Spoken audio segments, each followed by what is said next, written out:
Welcome to Tammy Nation. Let's go.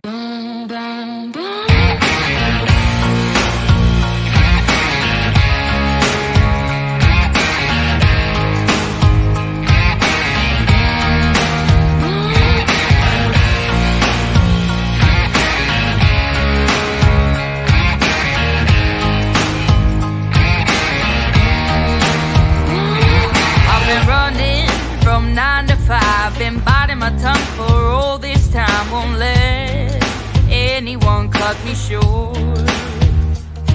I was thinking this was the way to go, and you put up your puppet show. I say cheers to life. No, I'll be no good man's wife. Just leave me alone. I'm running the show. I'm telling you, it's my time to rise up. Live the life I'm proud.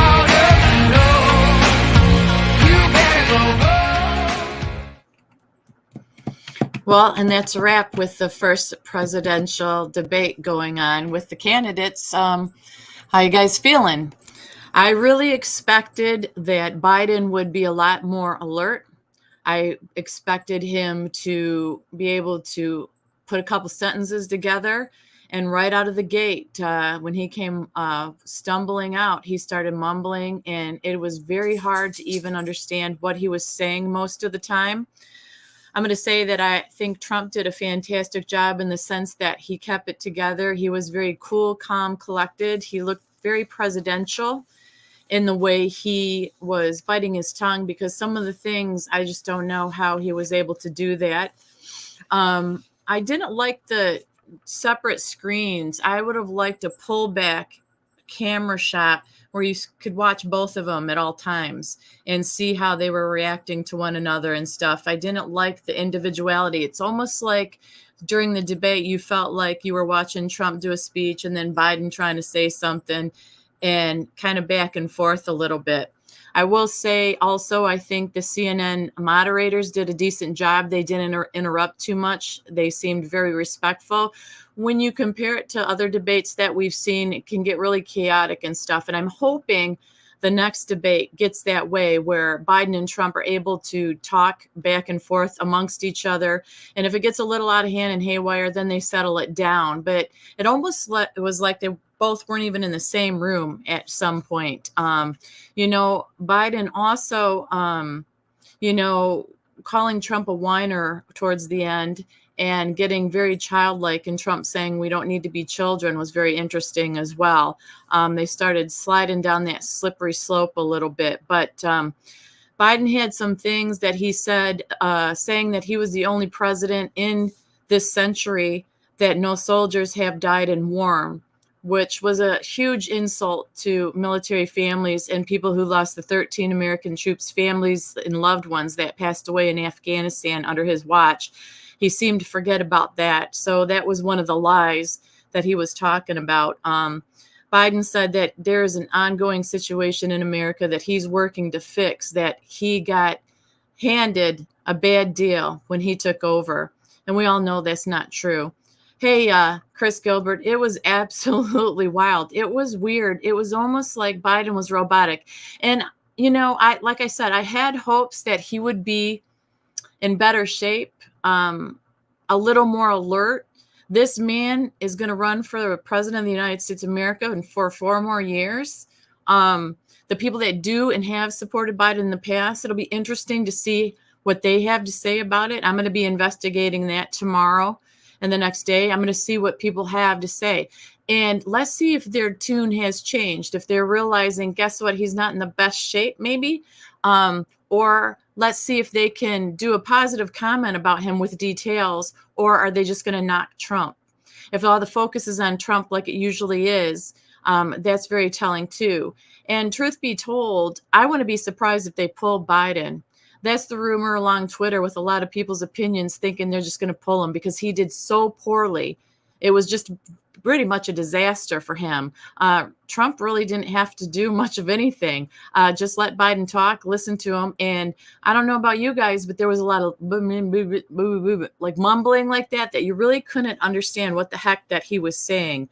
It was, I think, about 14 minutes in before Biden started rambling. And I'm like, like trying to listen a little closer, like, and what is he saying? And I'm trying to understand it. And I thought, wait a minute. This man is the president of the United States of America, in power and control of so many things. And he can't speak and open his mouth to speak a sentence when he's in a presidential debate. That was very scary to me. That was very telling. Trump had a good one-liner when he said the only thing that jobs that Biden's created are for the illegal immigrants. That was a really good one, and it's true.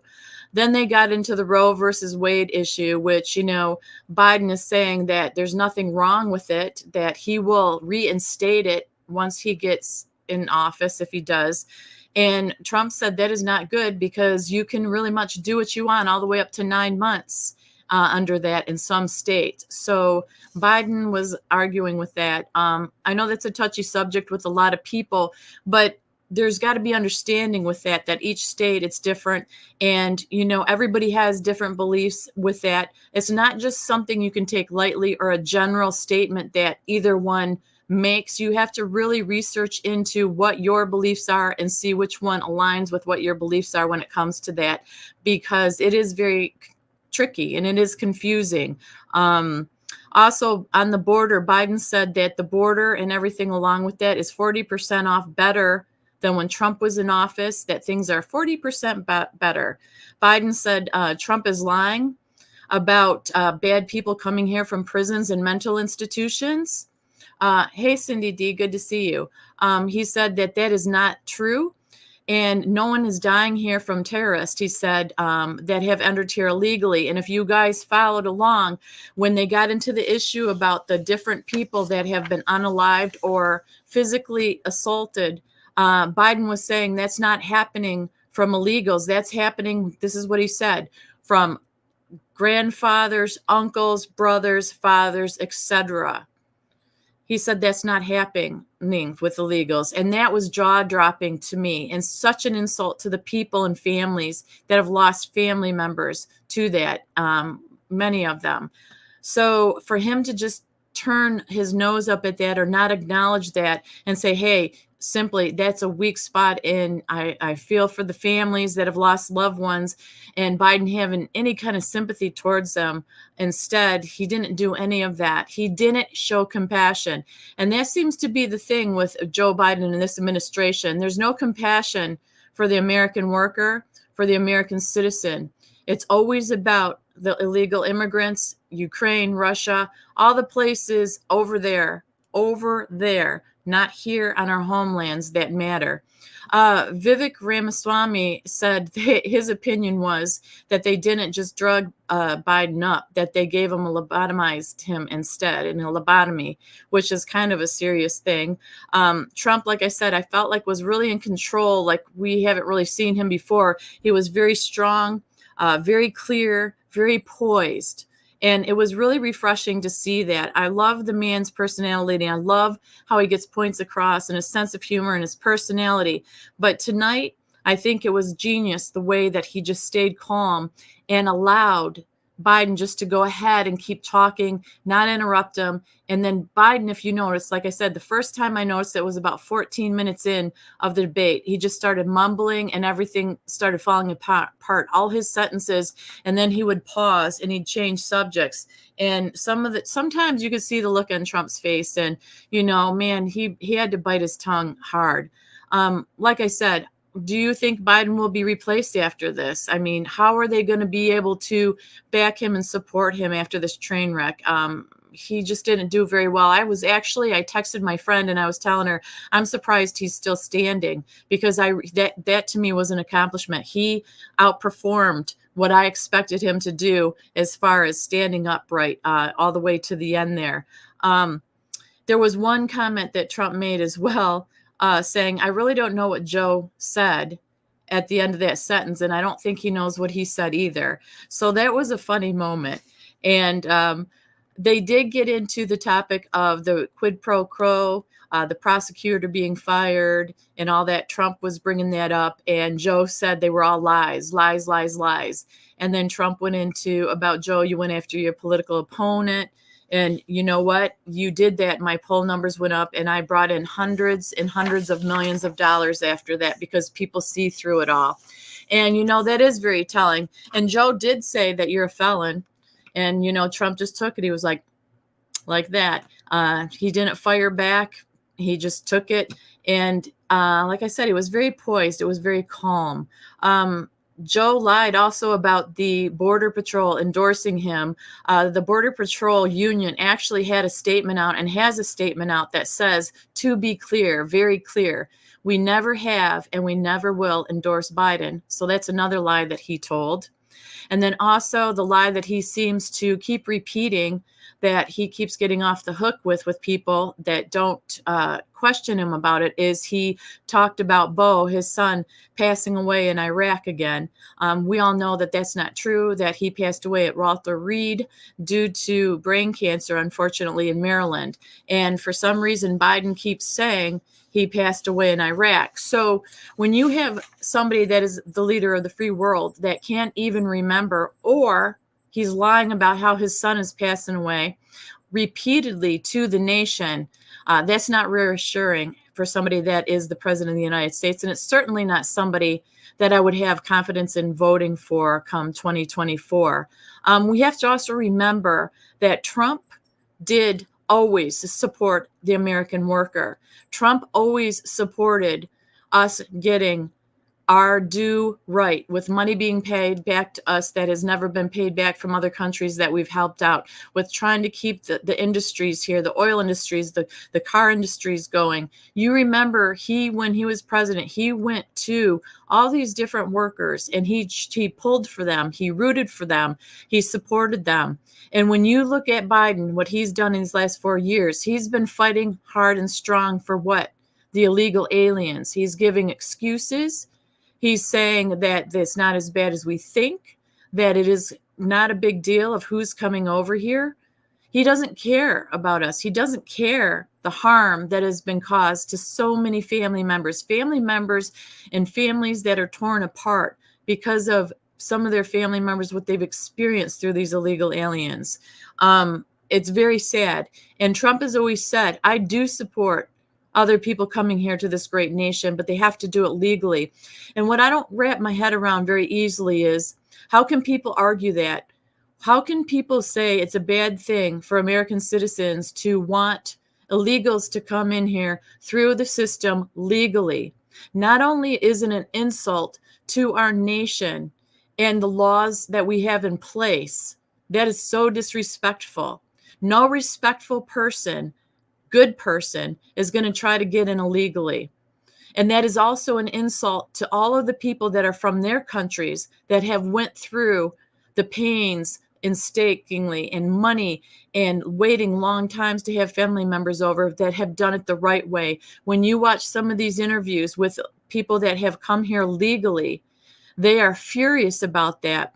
And I said, when I went to a meeting the other night in my area about different issues regarding this, there were people from three different countries that came here legally, and they are furious and frustrated at how people from their countries are getting here and bypassing the system and the laws when they've spent so much time, effort, and energy to get here. And out of respect for this free country, they say, how can they do that? These are not good people.